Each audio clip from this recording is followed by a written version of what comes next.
Hello and welcome to Goodnight, everybody.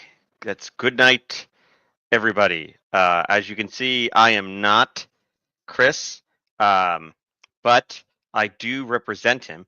And as a representative of him, I'm going to play this video that he sent to me. Hey you guys, it's me.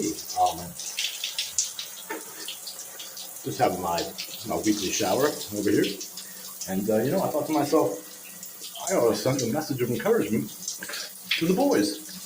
So have a great show. I know you're going to do well, and got great guests. And for heaven's sake, just don't embarrass me. See you next week. That is our message of encouragement from our fearless leader, Chris Lawrence. There we go. That is exactly what we needed. So Chris is out this week. I am taking over the hosting duties. He begged me not to. He begged me to postpone or do something else, but here I am hosting. On this show today, we have Paul Rugg and John McCann. If John McCann he's having some audio and visual troubles, but hopefully we have tech support Paul Rugg working with him to get his stuff ready. But to start off, we should do some banter. Tony, do you banter? I can banter all night long. I can banter if I want to. I can leave your friends behind. Nope, that Something doesn't like work. that. It doesn't. No, it's the rhythm is a little off there, but that's okay. It is. We did our festival. I have one question. Go ahead. Why was he wearing a hat in the shower? Can we That's talk your about that question. for a second? There's a lot of things we can talk about. That's not one of Chris in the shower is not one that I want to talk about, and I'm frankly scared, and I didn't want to ask any questions. I just played it. Yeah, perfect. Because I don't want to know what video he would send next if I didn't play the one of him in the shower. That's fair. Okay, totally good. We'll leave it at the clothed and hatted shower experience. That is correct. So this past weekend was the St. Philip Neri Festival. We had nearly 1,000 people show up, which I'm 1,000. told is like more than a few. 1,000. It's greater than 997 or so, which is, I mean, once you hit that like 997 point and you get those three additional people, it's just huge. I say about 1,000. I couldn't say precisely. I know that we had somewhere around like 900, but I'm rounding up because it's super important to round up. You have to round up. You have to round up because if you don't round up, you're rounding down. Yeah, isn't it like if you're greater than 0.5? I haven't been in math class since I was in grade 8 or whatever it was. You're allowed to round however you want to round these days. It all depends on. Really, it's whatever polling numbers you want to use, and I went with just the ones that made it seem better. That's pretty good. But yeah, we were aiming for 600, and we got like 150% of that. So what? So it was the St. Philip Neri Festival. St. Philip Neri Festival. Yeah. Okay. I think one of the major contributors was the fact that Paul Rugg couldn't make it. Last minute he canceled, and then all these people showed up and wanted to be there. Wow. I guess Paul must have quite the reputation then. If he's he's bringing people in by not being there, but okay. That's great though. That's exciting. Yeah. That's exciting. He did put out a fantastic video for me to play at the festival, and I think it would be remiss. I would be remiss if I didn't play it for you here. Oh, and since he's okay, yeah, I do. I have it queued up, and since he's not saying anything, or at least waving his hands to tell me to stop, I'm just going for it. Go for it. And he can't talk unless he's on the stage, so he's just gonna have to sit back and we're gonna enjoy. Great. This important message.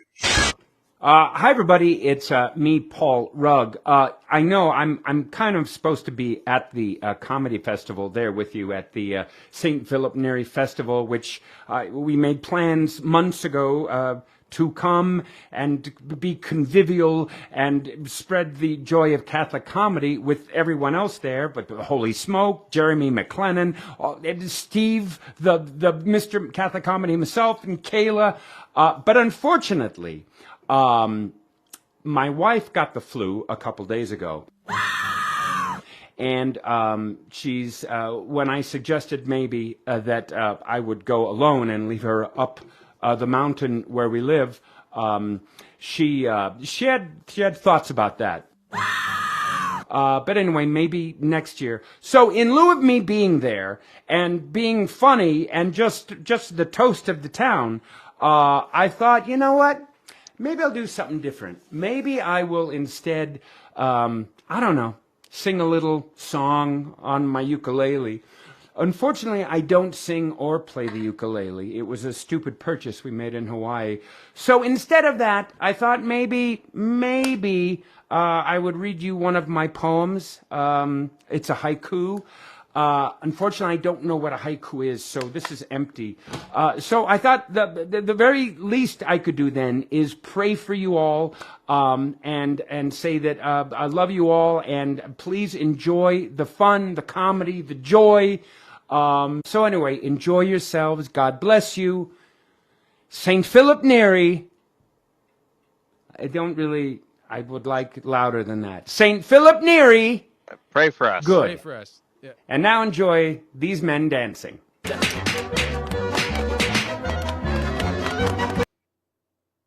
Okay, and with That's that, great. I'm going to bring Paul Rugg onto the stage. Do we get anything from John about? I am. Let me see. Let me see if he is. Hold on. I'm not hearing anything yet. Okay. Well, I added him to the stage just in case he gets his audio and video working. He'll pop in. okay. But yeah. John, Paul. I miss you. I miss you so much. I'm just seeing an empty chair and it's making me sad, John. John, do whatever you can. Don't leave me here alone.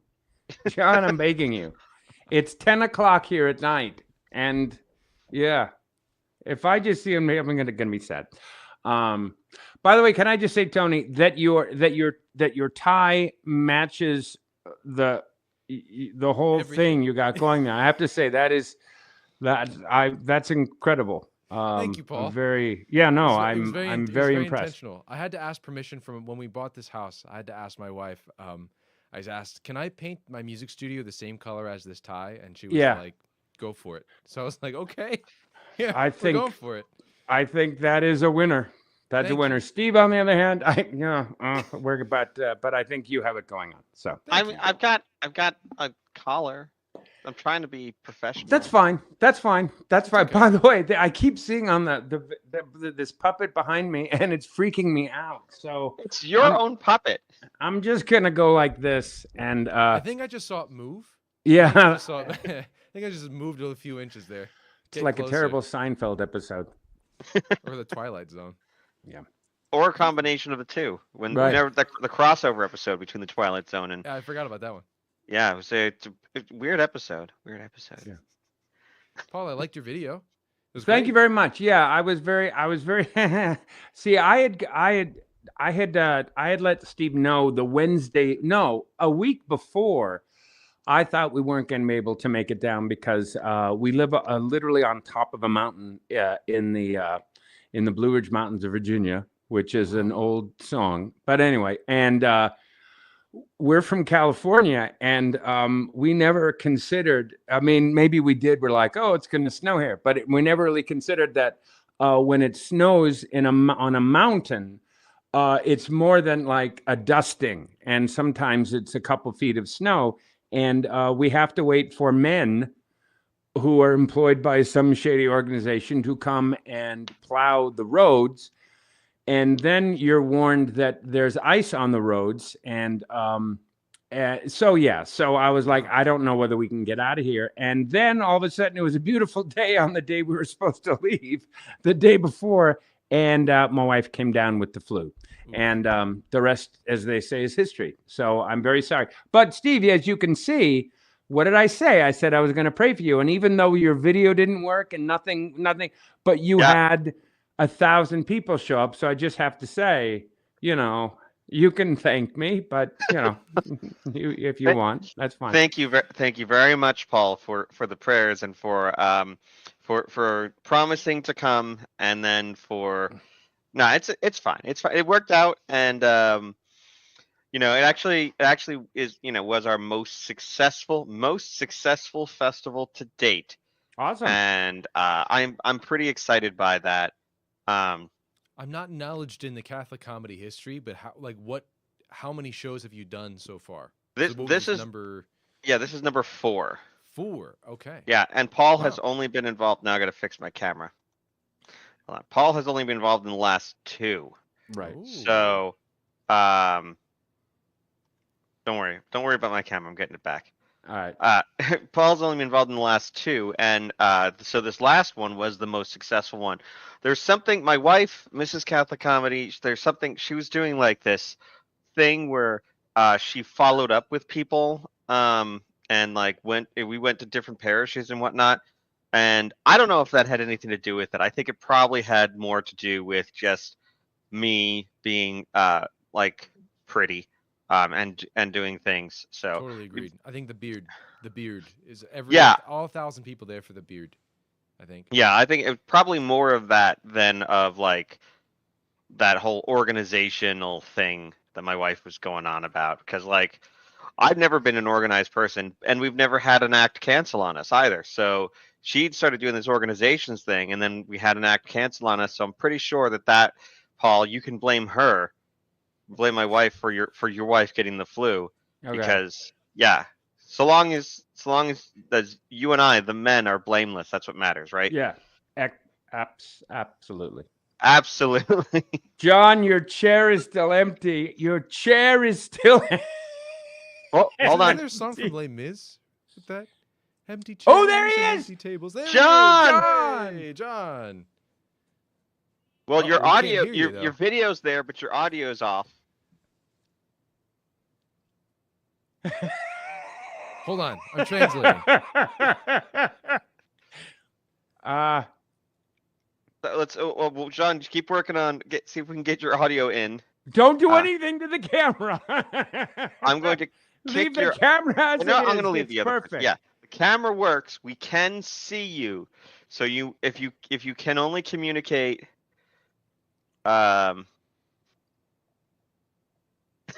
Well, we had someone who watched the video. Unfortunately. I pray. Trust me. I gotta be honest. I thought you were gonna just literally start singing a song, because I would have felt very apropos. Like I feel like, I'm gonna sing a song. But I had this idea that I was gonna do. But I couldn't do because it wouldn't have made much sense of any at all if Paul wasn't there, so I didn't do it. But I was going to end the show by doing Verolin's We'll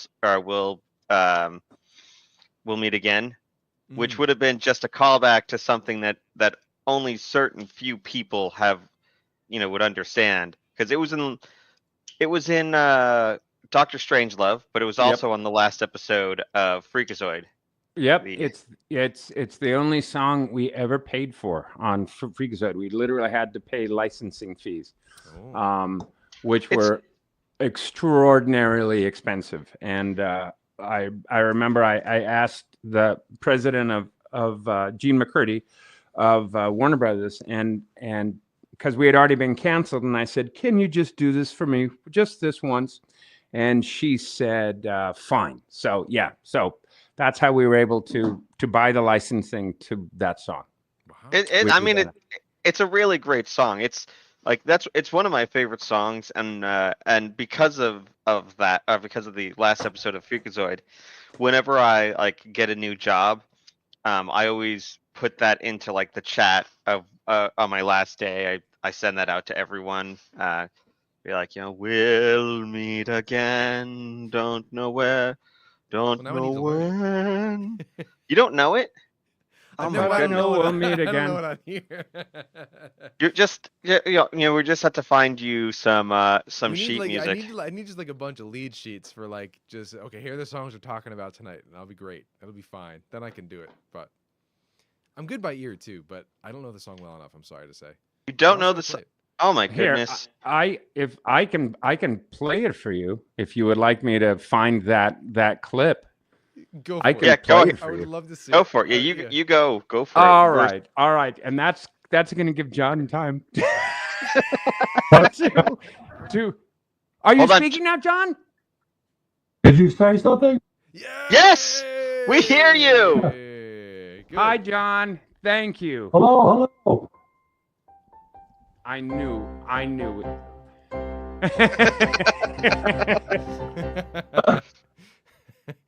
All right. I have to instead of these girls on my phone. Yeah, you're cutting in and out, but you are We're at the very close. least, you're very close to being completely audible and visual. And I can't really say much because I'm like, You know what, Tony? Tony and I will just take it from here. You guys go have a nice burger, and we'll just maybe by we'll the handle end it. we have 45 minutes to figure out all the technical issues. So maybe by Yeah. the end we'll be good Okay. for next week. John, Hello. Oh, hello. Okay, let's just. I'm here for the moment. You're here for the moment. Good. So okay, so what? Freakazoid. Paul, Yes. if you do find that and send it to us, that'd be great. And I we can have play it right here, and I'm going to send it to you in literally 30 seconds. I'm multitasking, which Multitasking. at the age of 64 is a little bit different. Did you know So you are just like- give me a moment. you're a couple months younger than my mother Oh, because she just turned Fun 65. fact. You were both born in 1960. Well, this is one of the things that I've been trying to convince Paul that maybe I am his long lost son. He doesn't believe me because when I was born, and for a good portion beforehand, he was on the opposite side of the country. But I'm not letting things like fax or DNA tests or cease and desist notices deter me from continuing with this thought process. that's fine. That's fine. Would you cry and call him for us? I'm sorry? Just cry and call Paul Dad. How much money are we gonna give him for that one? No, he's not. He's not my biological father that I'm aware of. No, I'm not. No, it seems unlikely. Yeah. Seems unlikely. All right, Steve, I'm texting you. We'll meet again right now, so you'll have it, and I can explain exactly what we're going to be seeing here. We have a clip. We have a clip. This, you know what? This is this is going to be fantastic because, like we know that, so as we know, Chris wants us to be like an actual legit show, right? I'm sorry. So, This isn't legit so far. well, I'm saying like he wants it. He wants it to do the thing where you would do like an actual where this is like an actual late night show. So having a clip actually works Brilliant. really well. Yeah. Great. So while you find that, I'll set this up. Sure. Yeah, And we then- set up John- for us, please. All right. So when John and I found out we were canceled, I think there was maybe 3 scripts left to do or something. But anyway, I got the last one, and John got the other 2. One was, I think, statuesque, and another one. But anyway, Gene McCurdy, our boss, the best boss ever, and the reason why Warner Brothers during the 90s was a joy and a sagacious experience. She went to some executive conference in New York, and where it was like a television convention, and she met Norm Abram there, and she came back from the convention, and she knew I was a big fan of This Old House. I think John was a big fan of This Old House, or maybe it was just me, I'm not sure. And she said, I met Norm Abram. And I said, oh man, I would love to have Norm as a guest on Freakazoid. And before I was kind of joking, and she picked up the phone and called someone in New York, and an hour later, Norm Abrams is coming in 2 weeks. And I was like, oh, wow. We didn't have a script or anything. So I decided to write This Old Freakalair, which is Norm Abram comes and helps Freakazoid redecorate the Frigalair. And I got a page in and I went, this is a very bad idea. This is terrible. This is not going to work. And I used to listen to music when I wrote, and I was listening to the Amadeus soundtrack. And I was listening to the Confortate Maledict, to the Requiem Mass. And I go, oh man, what if Norm is Mozart and the Loeb is Salieri? So I just started writing, and I wrote sort of a spoof on Amadeus. And then I wrote the sketch, and then we needed a way to end it since it was our last episode. So I thought we'd have the whole cast come, and we would sing We'll Meet Again. And so we had Ed Asner, we had Ricardo Montalban, we had Norm Abram, we had David Warner, we had they were all. I mean, I think there were 11 of us, and John was Duncan Douglas, the Freakazoid's dad, and we were all in the studio, and we sang "We'll Meet Again." There you go, Steve. That's there you amazing. go. I've set you up tremendously. Before we go, we'd like to leave you with this thought. We'll meet again. Don't know where, don't know when, but I know we'll meet again some sunny day. Keep smiling through, just like you always do, till the blue skies drive and our clouds far away. So will you please say hello to the folks that I know? Tell them I won't be long. They'll be happy to know that as you saw me go, I was singing this song. Everybody! We'll meet again. Don't know where, don't know when, but I know we'll meet again some sunny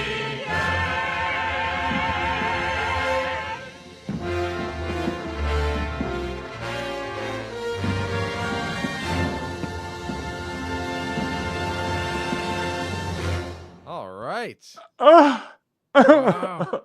Great That- arrangement too. I just- Whoever the orchestrator was for that arrangement was great. Well, so as a matter of fact, that Richard Stone, multi-Emmy award-winning composer, and he arranged all that, and we had I think, because this was our last episode and there was a little bit money left over in the music budget, we had a 60-piece orchestra for this. We recorded it on Studio One, which is the Clint Eastwood studio where Carl Stalling used to do it. We had an enormous, and my mother-in-law was a former concert harpist, and she was going to visit, so I asked Richard Stone, could you throw in a harp? and he That's threw in a awesome. harp. It was this massive, it was amazing. That's Also because great. we're doing Mozart music for most of it, he underscored it with a lot of that. So yeah, Wow, we were that's very great. lucky, weren't we, John, to have like a huge orchestra for everything we did. Oh, it was enormous. Yeah. $7,000. That's how much Gene McCurdy paid for We'll Meet Again. Right. Yeah. That's $7,000. Yeah. $7,000. And what year was this? 97? Yeah, 97. Okay, so 97. you're looking at 30 years ago, $7,000. I'm Yeah. curious. I would be curious to see what it'd be now. That's I think close to $10,000 now. I think it's 1.6 billion now. It's Yeah. just inflation's gotten a bit ridiculous. Yeah, no, but we were very lucky. We really were working with some like to hear Ricardo. I could hear him there in that song. Will the blue skies drive the cars far away, my friend? Yeah, it was amazing. It was amazing. He was around when that song was a hit originally. The what? He was what? He was around when that song was originally a hit. Right, yeah. Yeah. Yeah. Man, Yeah. I mean, it's Wonderful just, guy. that's a they're great just song. it's so crazy that like you think about the voice acting. It's like when, people talk about like Pee-wee's Playhouse and how so many actors are in Pee-wee's Playhouse. Like Freakazoid had so many classic actors that it was one of their last roles. Which is kind of just amazing. Like Ricardo Montalban did not do much. Hold on, is Paul's chair Corinthian leather? Yes, my friend, it is. It is rich Corinthian leather. Yes. But all of those fantastic actors and actresses that came together for just this ridiculous show. Yeah, and they weren't making, like, everybody was making the same thing. It wasn't like, oh, we're giving Ricardo the special Ricardo rate. It was SAG scale, which was amazing. But we had him, we had Tim Curry, David Warner. David Warner was filming Titanic at the time. And they were filming water scenes in Long Beach in a big dunk tank or something. And if I were David Warner and I were doing that, I wouldn't be worried about getting to a Freakazoid session all the way across the LA basin. But God bless him, he did. And he would show up, and they all liked being there because we usually we had a session at 2, but we invited everyone to come at 1 for pizza. So, and we had Baroni's Pizza, which was this legendary pizza. In fact, that's what gave Freakazoid his strength, was Baroni's Pizza. But you'd have Ed Asner, Ricardo Montalban, Tim Curry, David Warner, Jonathan Harris, who could get a little prickly, by the way. And they'd all sit around a table and just chat and talk and have a really... And then Andre Ramon would say, okay, we got to go record. And they go, oh, okay, I guess we should go record. But it was more like a party. It was a lot of fun. A lot of fun. Very fun. Man.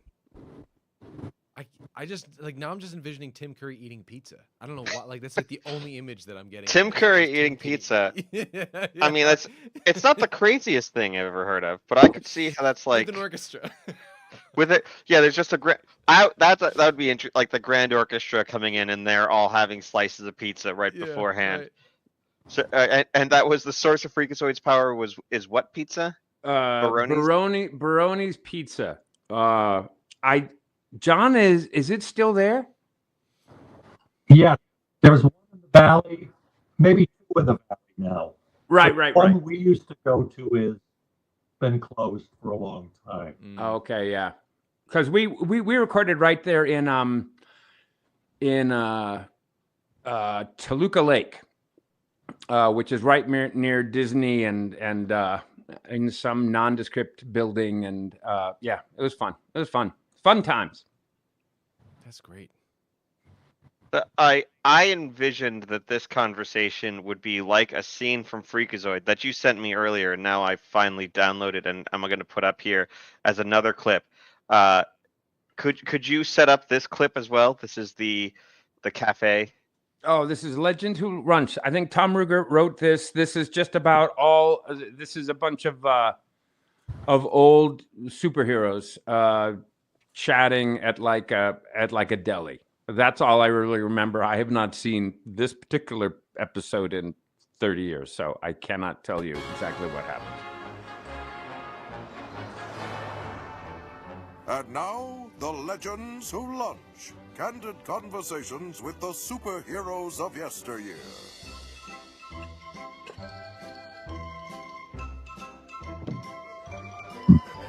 Aquaman is staring at Zippy's food.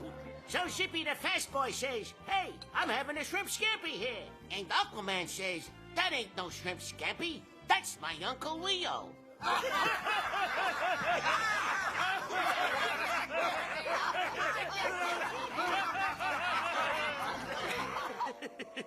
I was with Aquaman outside Size Clam Bar once when we ran into the green fog.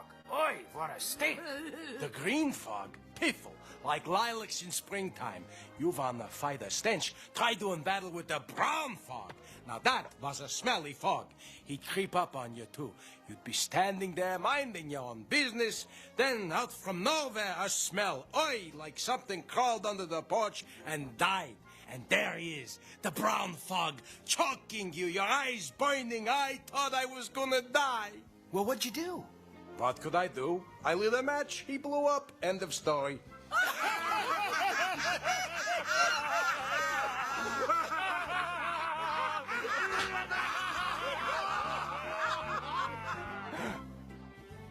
Hey, Blue Boy, did you check the pastrami? How do I know it ain't got a bomb in it, huh? I have many enemies. Get it away from me. Yes, sir. Hurry, it's gonna blow. I lit a match.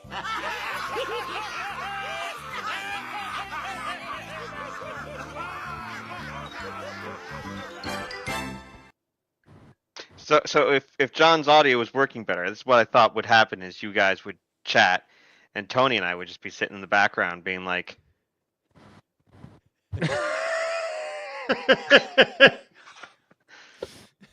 checking your pastrami for bombs. You know. I was gonna say, yeah. I don't think there's any bombs going on. It was directed by Dan Reba, who is he played Jocko in the Freakazoid episode where we won the Emmy for. Jocko. Which one was Jocko? Now I gotta remember who Jocko is.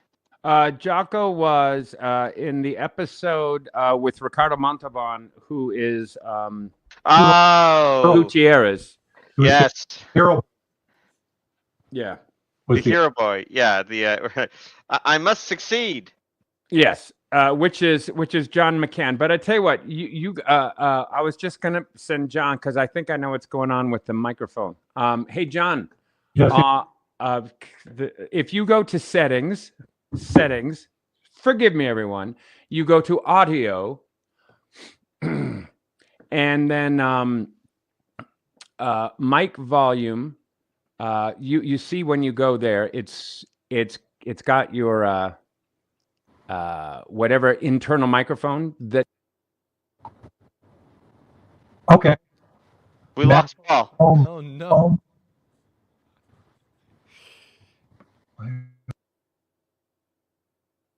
All right, hold on. I'm gonna edit mic settings.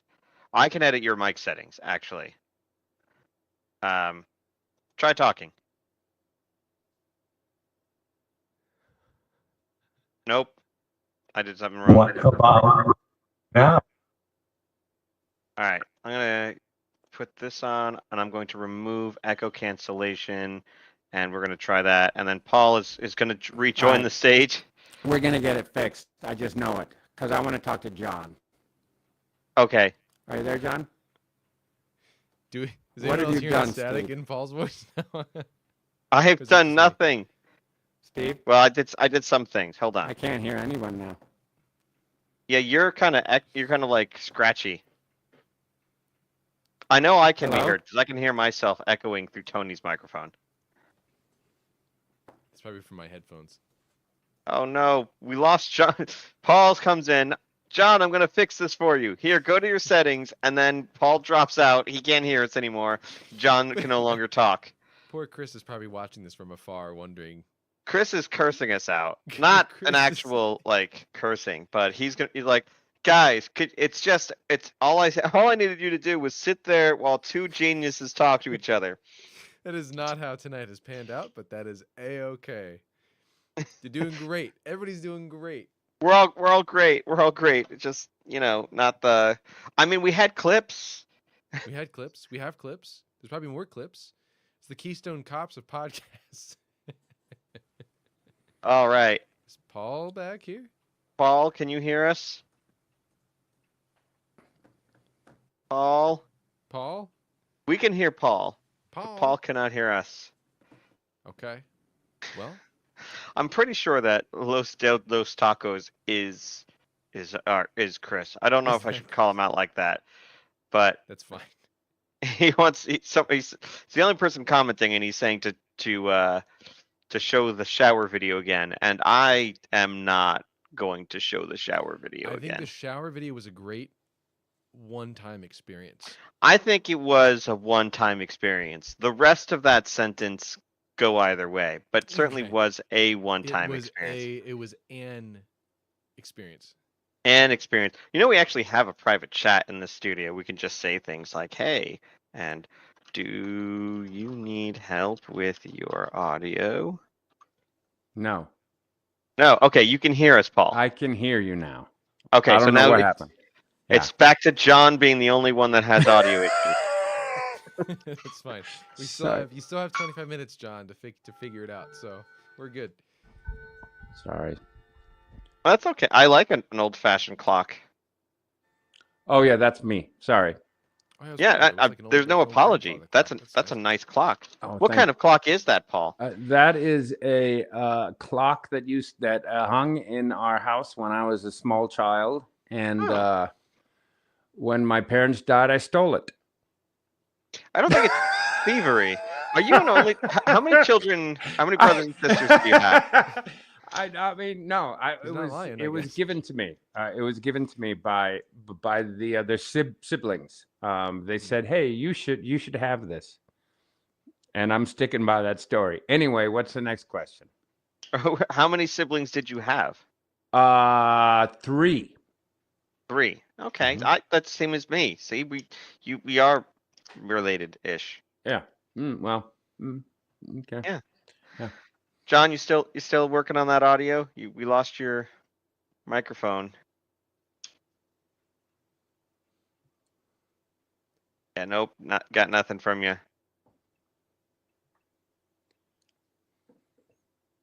Let me see if I can edit Mike. No, everything is back to exactly the way it was before, but somehow we cannot hear you. So, Paul, how long have you two known each other? Maybe that's a good question for you. John and I, we met. We were both part of a sketch improv comedy troupe in the San Fernando Valley called the LA Connection. Some people would say it was a scam. Other people would say it was a comedy group. We paid $75 a month to perform comedy. Is that correct, John? Yeah, it was like that. Whoa! There you are, John. You're there now. See, wow. Okay. Just to ask an interview. Yeah. And your mic sounds great. Your audio actually sounds really good. Oh my gosh. Let's start all this over again. Yeah. But anyway, John and I were part of the LA Connection back in the 80s. And I think everybody went to the LA Connection, didn't they, John? I encountered people in years gone by in this century who were in the LA Connection. So it just continued on and on. They'd find the greenest of green people landed in Hollywood, and they would say, "Hey, we have a stage you can perform on for only $75 a month, and various construction projects around the place that'll need your free help." So, but it was fun. You met a lot of people on the same boat you were in, and geez, I'm still in touch. Just Paul, and there are a few others. So it was worth the money. Yeah, it was. And then from there, Sherry Stoner's husband started another sort of an offshoot of the Groundlings called the Acme Comedy Theater. And John was one of the founding members on that. And then I came on to the show, or I came and saw one of the shows, and then I joined. And that's where John and I really got to know each other, was being part of that and writing sketches and doing improv together with Adam Carolla, among others. Yeah. Wow. Yeah, that's great fun. We were there for. Oh, go ahead. Yeah, we were. We didn't have much of an audience a lot of the times. I think once it was Adam Carolla's grandfather was sitting out there. Yeah. And he had made his own mark in Tinseltown. He was a writer of a 50s horror film called The Mole People. That's right. I forgot. Yes. So if you have time on your hands, that's available somewhere. Yeah. Mole people. I'll find it. Yeah. But I feel like that's how it goes. I mean, speaking as like a musician, where it's like sometimes like you have to give it your 100%, no matter who's there, right? If it's someone's grandfather and they're the only person there, you still want to give it like your 100% because you want to do the thing, right? Like you want to make it good. But that can be hard. I we were very used to playing for like 3 people, 4 people, 5 people, but it didn't really bother us. We sort of did it, and we were like, "Yeah, it's fine. Let's go do it." Right. After a while, it was just we were sort of playing for ourselves. Yeah. That's who was there. Yeah. So we would do half an improv show mixed with written sketches. And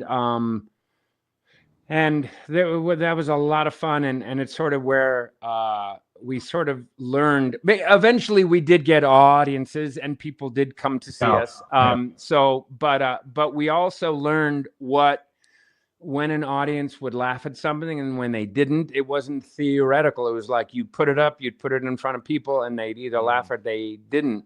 Which I think really prepared us for. There's the mole people right there. A fine John Agard vehicle. Yeah. Yeah, mole people. Yeah. And so I think that's why we got hired on Animaniacs was sort of that sketch comedy vibe that they were going for. The rumor always was that they originally wanted Steven Spielberg originally wanted sitcom writers, but they cost too much, and they figured they could get sketch comedy writers for a fraction of the price. Were they wrong? No, they were correct. Yeah. but to us, the fraction of the price was an enormous because we were all broke. So it's almost it just turned our lives around.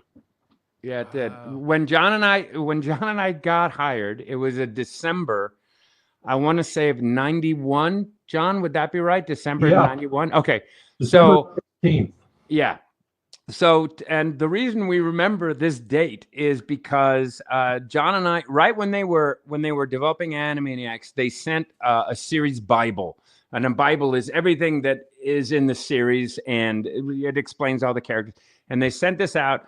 John and I met, I think, on the same day with Tom Rugg, and Tom talked to John, and then he talked to me, and he gave John an assignment, me an assignment. And we didn't know that this was an audition. It was just, we thought we were getting like a one-off assignment. Right. Christmas money. Yeah. And so John went home. I went home to my place, and we wrote, he wrote his, I wrote mine, and we turned them in the same day. It was a Friday. We turned them in on a Friday. And to celebrate having written, probably for the last time, a Steven Spielberg, a short in a Steven Spielberg show, we went back to my house, and we had powdered donuts and coffee, and they were cheap powdered donuts because all we could afford coffee. And we watched. What did we watch, John? Zontar Thing from Venus. Zontar Thing from Venus. So, which was because John and I have this love of really bad science fiction movies, or not even bad, just any science fiction movie from the 50s. And we're both sitting there, and we both smoked at the time. So we're sitting there smoking, eating powdered donuts, drinking coffee, and watching Zontar. And the phone rings at my house, and it's Sherry Stoner, who was the story editor. And she wanted, and I picked up the phone, and she says, "Hi, is John there?" "It's Sherry." And I said, "Oh, yeah." And I gave the phone to John. And will you take it from there, John? Oh, yeah, it was interesting. She said, we'd like you to come in and talk to us about oh, there it is. There it is. It was Larry Buchanan's zone. It's important to get the details. Yeah, we were cut off from that information at the time. Yeah, it said, why don't you come on in? We want to talk to you. We really enjoyed your script. And I'm thinking, how can I get out of here without telling Paul where I'm going? So, no, and then she said, it was Paul there. And then I put Paul on, and Paul didn't have a car because his wife took it for work. So, I said, listen, if you're going to work anything out, can you make it at the same time? Because I'm Paul's ride. That's the sort of pathetic state we were in. But she said, yeah, she was, she put us on with Kathy Page. Yeah.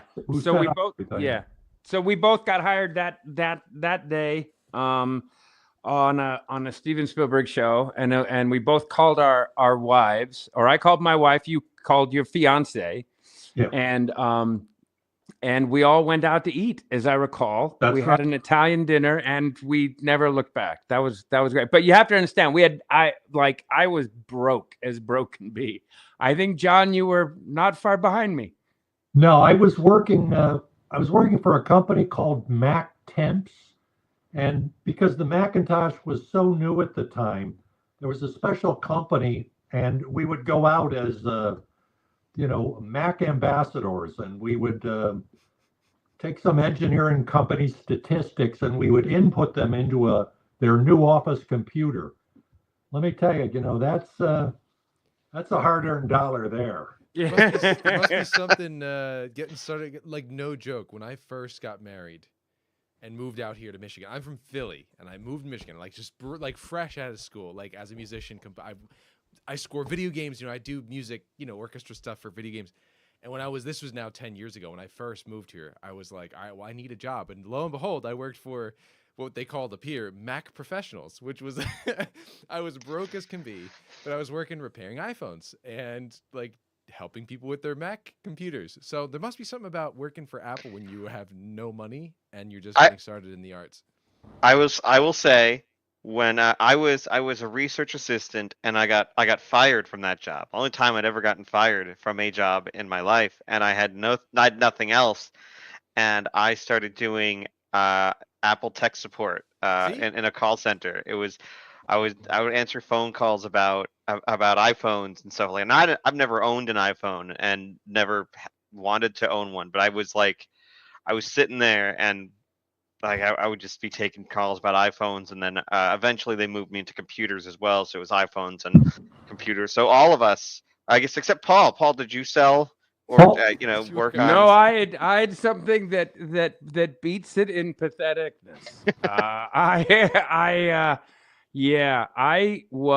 I did children's parties. I worked for this company. I don't even think they're still there. Adam Carolla and I, when we were doing the Acme Theater, Adam said, hey, I got this line on this job. It's to do kids parties or something. They're holding auditions. You want to go? And I was like, yeah, I'll go.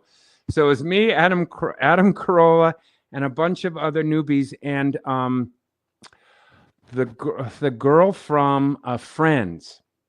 Go through who all them are in Friends. Jennifer Aniston, a young Jennifer Aniston. So it was Adam Carolla, me, Jennifer Aniston, and like other people, and it'd be like, and they had us do stupid improv, and then you could have basically been limbless and no improv ability, and they would have hired you. So we they said, you're going to be a Ninja Turtle. And then they said to Adam, you can be a turtle too. And Adam goes, you know what? I'm getting out of here. So Adam left. So I would be like Pooh, but this company didn't have rights to any of these. So it was Friendly Bear. It wasn't Winnie the Pooh. Friendly Bear.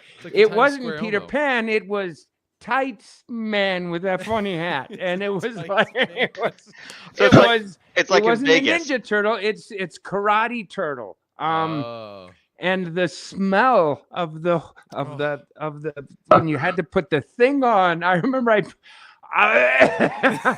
was like, I can't do this. So, and one day I had to be Batman, and it was at a park right by the old Acme Theater, and I was being Batman and doing tricks, and I look, and there's Adam Carolla just leaning against a tree, laughing at me. And so yeah, anything was better than that. I would have prayed to do Apple support.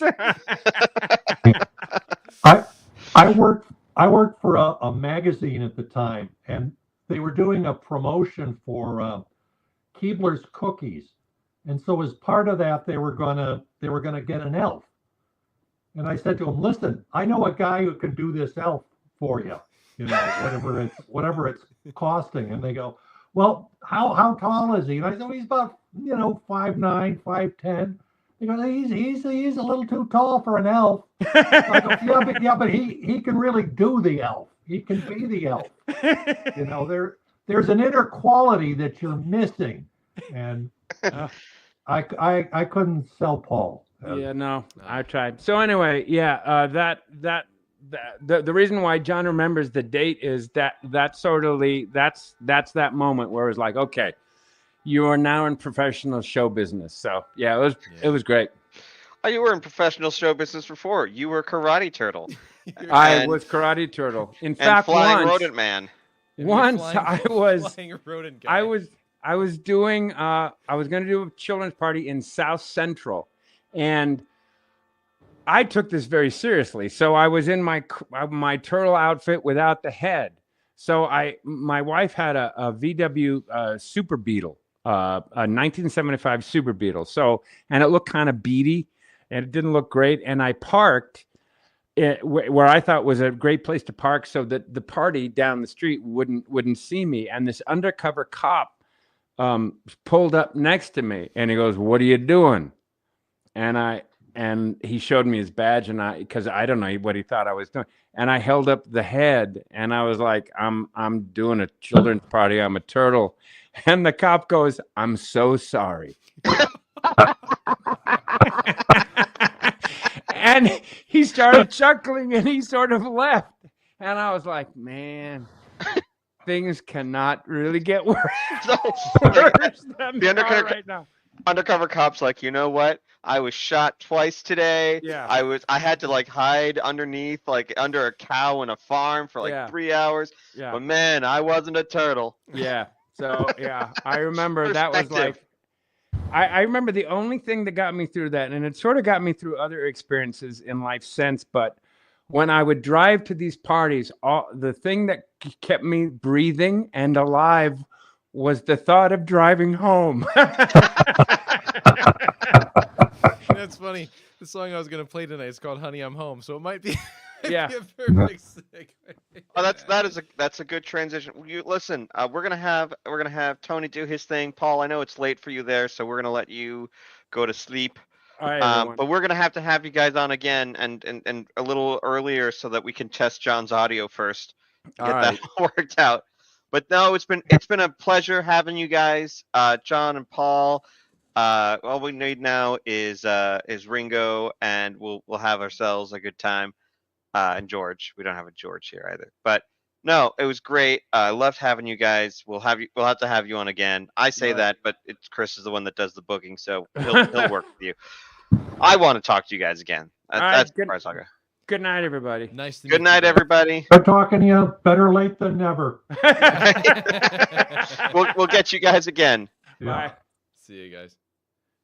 All right, Tony, why don't you play us a little song? Yeah, sounds good. All right. So this is called "Honey, I'm Home." Fitting when you're driving home from being Karate Turtle.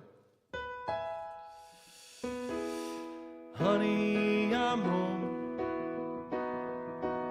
Honey, I'm home.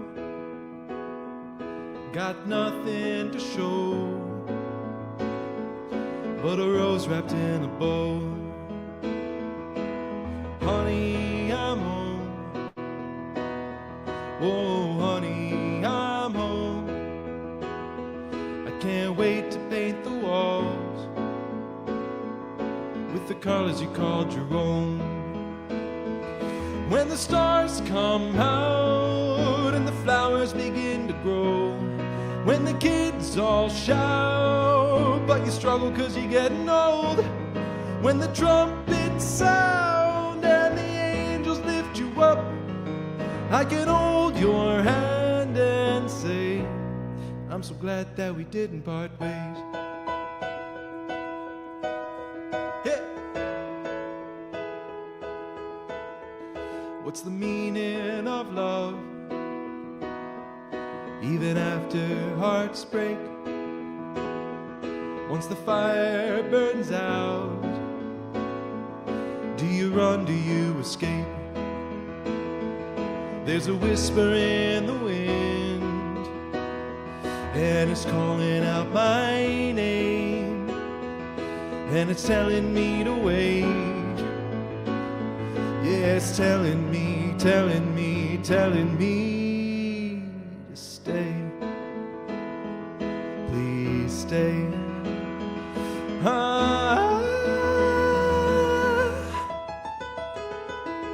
When the stars come out and the flowers begin to grow, when the kids all shout but you struggle 'cause you're getting old, when the trumpets sound and the angels lift you up, I can hold your hand and say, I'm so glad that we didn't part ways.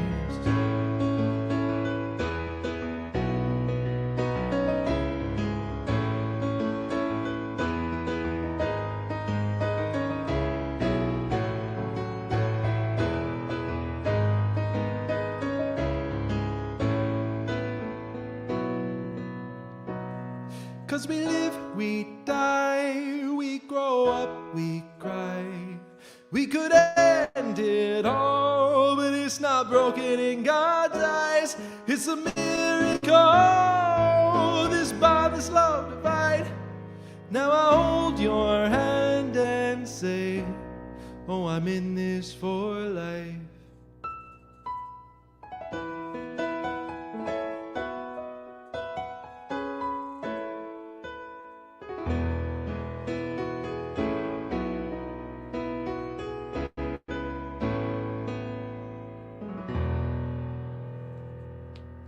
Thank you.